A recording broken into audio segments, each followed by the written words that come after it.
A 308. So it's basically like an AK or a PSL chambered in 7.62 NATO. So we'll do one round for a test fire. Eyes and ears in place. Range is hot. Sending one. Test fire, test fire, test fire. Okay. Weapon on safe.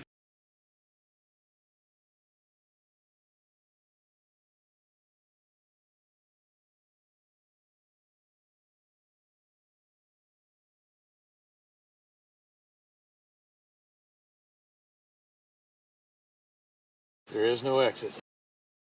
7.62 by 51 millimeter NATO round. All right, going hot.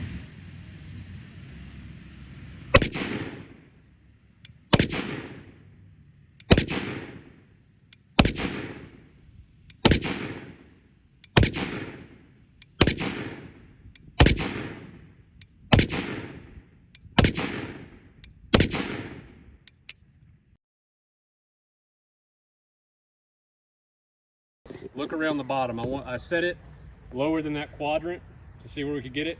Look for the two gouged out pieces. Lowest row of orange, low and right. Well, holes here and here. Check the back. I didn't see any kick up and I didn't see any spray out the back of it. No exits. Eyes and ears in place. Yep. All right, range is hot.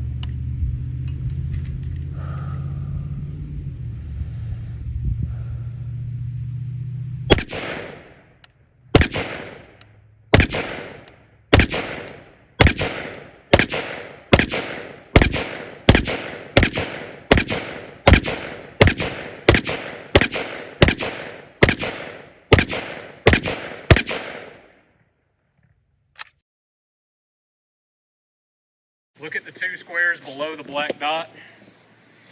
And again,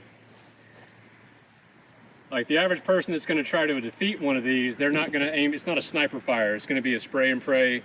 They're going to pretty much put a volume of rounds into the target, into the barrier trying to penetrate. So they're not really going to have them all in the same little circle. It's going to be scattered around. So even with precise, rapid controlled fire, trying to repeat that same thing that an insurgent would do. Yep, no penetrations. So we've got that 3x4 panel corresponds to the other side. No penetration. All right. Even though where you can see where the rounds have penetrated, the unit itself maintains structural integrity. Also, to repair this, you need some duct tape, and that would do a fine repair job. The unit itself will continue to work. This has been out here for a year. We're shooting at it again, just like brand new. Next weapon in the rotation will be a full-length suppressed select fire 5.56 carbine, similar to the type employed by the U.S. military, as well as their partner nations that they have since trained and sold them to. Eyes and ears in place.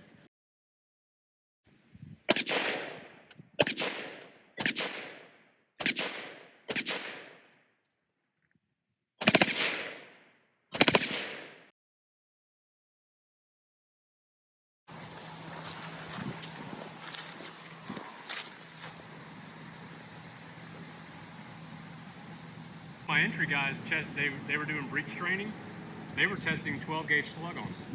Next is a Ruger PC Charger, chambered in standard 9mm Luger, common round found in pistols and submachine gun calibers throughout the developed world, NATO specifically, but as well as some other third-party nations.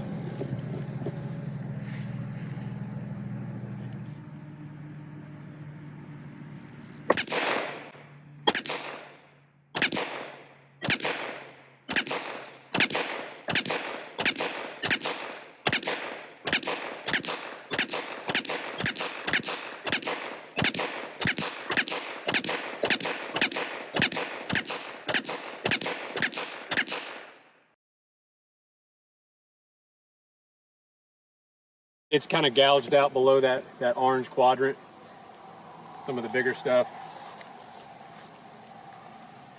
Yeah, because there's literally hundreds of rounds in this thing.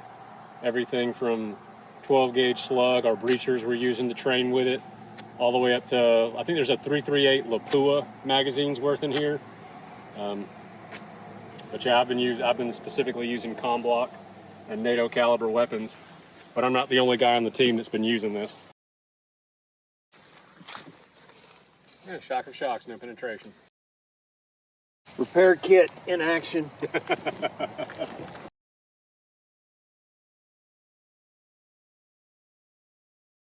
United States Army has about a bazillion miles, literally a million miles worth of duct tape at any given place, at any given time.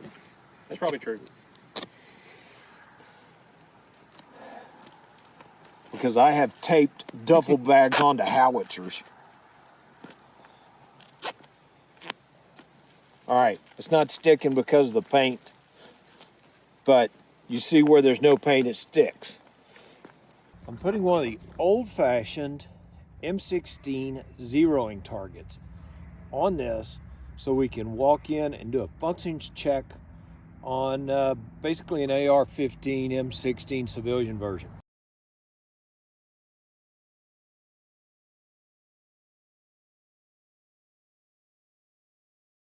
There we go.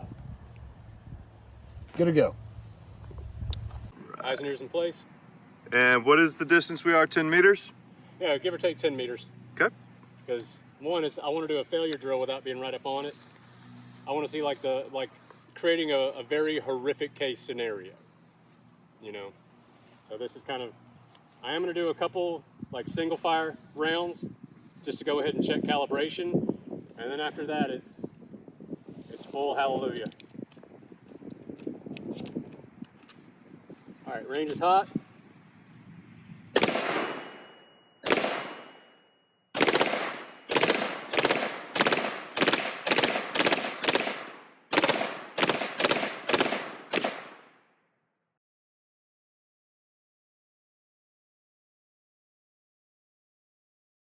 Beautiful.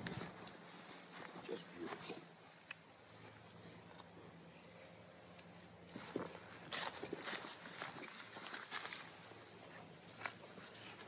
Huh, imagine that. No penetration. All right, this time I'm going to test it with that Magpul drum.